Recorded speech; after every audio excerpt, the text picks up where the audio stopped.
It's a never-ending energy. Like, whoa, I know you don't want no enemies. I know they hate you, look that beautiful right next to me. Record of Ragnarok, Chapter 74. I've been waiting for these translations, man. They have not come out, so we're going to cover the leaks today. Watch as soon as I drop this video. I'm sure the translations will soon follow, but we'll cover that when it drops. For now, we're going to cover the leaks, and we're picking up right where we left off from last chapter. You guys remember Beelzebub was unleashing this crazy attack that looks like the Wicked Avatar from Yu-Gi-Oh! This giant black sphere. Well, we actually don't know what color it is because it's obviously not colored, but it looks black to me. And Zeus was hyping it up. He was freaking out. He's like, Beelzebub, no, don't do this. So he obviously knew about that attack. And we had no idea really if it was an attack or a transformation. Some people speculated that it was a transformation. I was hopeful because I kind of wanted to see a transformation, but I obviously think that we have a Satan transformation coming later on in the fight. So 3 would have been kind of redundant, but it also would have been pretty unique because we haven't really seen anybody transform more than once. So we end up finding out that it was indeed an attack. It was a giant AOE style of attack, and basically the entire platform that they're on, it was kind of like that hexagon platform that was surrounded by a moat with the statues, is basically completely destroyed. There's a giant crater in the middle of the platform. Nobody was dodging that shit, and we see that Tesla did indeed get fucked up immensely from this attack. He is bloody. His eyes are bleeding. I can't really tell if he lost an eye because one of them is just closed shut. I think he still has it though, but there's blood dripping off his hand. It's an awesome shot. It's one of the coolest panels in this series, which is saying something because every panel in this series is almost in the running to be a great panel. You know what I'm saying? Like, this is one of the best designed manga you're ever going to find. But this panel, right up there with some of the best ones. And the thing about it is, Beelzebub took an insane amount of damage himself. He took a lot of recoil from this attack. So I'm kind of questioning, was it even worth it? Because this man has cuts all over his body, dripping blood. He's still got his hands on the skull, so it's directly, you know, after the attack goes off. But he took a ton of damage too. It almost looks like he took the same amount of damage Tesla took. So I'm kind of questioning, was it really worth it? I think that he was kind of getting frustrated in the battle and was just like, hey, enough of this shit. I'm just unleashing havoc. And maybe it did serve to get the attention of Tesla. It knocked him out of his comfort zone, knocked some sense into him kind of, because Tesla was kind of controlling the battle. If you guys remember with the Tesla steps, and he was moving Beelzebub right into the perfect positions to unleash his Tesla warp. And he kind of had command. That was Beelzebub's fault because Beelzebub was kind of looking at Tesla lightly, wasn't taking him too serious, and he paid the price for it. So I kind of think in Beelzebub's character, he got a little bit rattled from Tesla's early success and was like, hey, I know I'm going to take hella damage here, but fuck it. Like, he's a masochist anyway.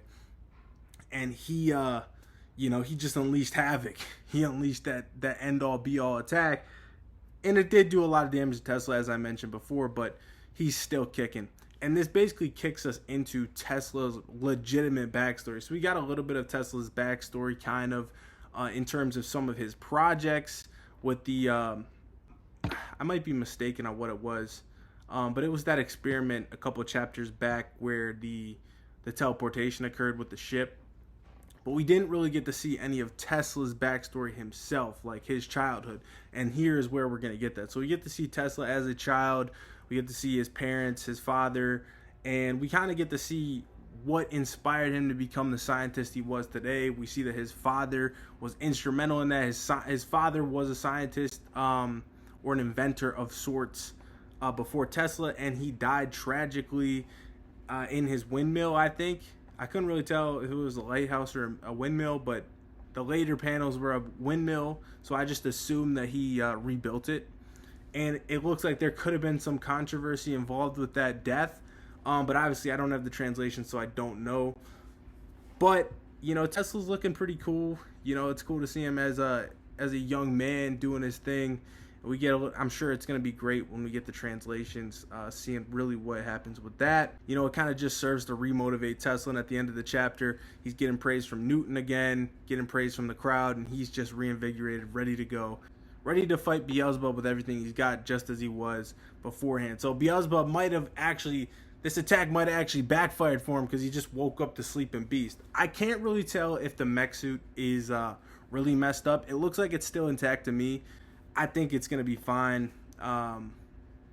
But again, we're going to have to find out when we get those translations. That being said, I have seen some things going around where next chapter is potentially going to be the last chapter for this fight, which I don't know if it's true or not. I just seen it in Discord, but that kind of seems a little bit rushed because this doesn't really seem like we're at the end game of this fight. Like, honestly, I could have 3 more chapters of this fight because I was expecting a Satan transformation. I'm not sure if we're going to get that, but maybe that's what will happen. Maybe the fight with Beelzebub will end and the fight with Satan will begin, kind of like how Zero ended with the Buddha fight, and then we got Hajin. Maybe they'll tackle it like that, where, okay, Tesla defeats Beelzebub, but right when he defeats Beelzebub, Satan comes out to save his life, and then it's Satan versus Tesla. I think that'd be kind of cool.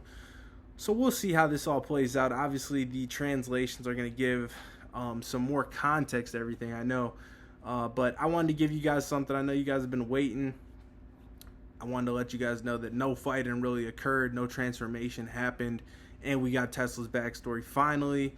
Also, if you guys have not noticed, on my TikTok page, I've been uploading my reactions to Season 2 of Ragnarok. The Jack vs. Hercules fight was great. Everything I wanted to see from it.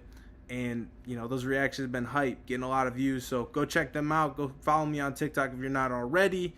And, yeah, make sure you hit that subscribe button here. Just keep it locked down for when the full chapter translations drop. You know I'll be covering it. And for all your Record of Ragnarok news, this is your place to be. So let me know what you guys think in the comments below. And I will see you guys in the next one.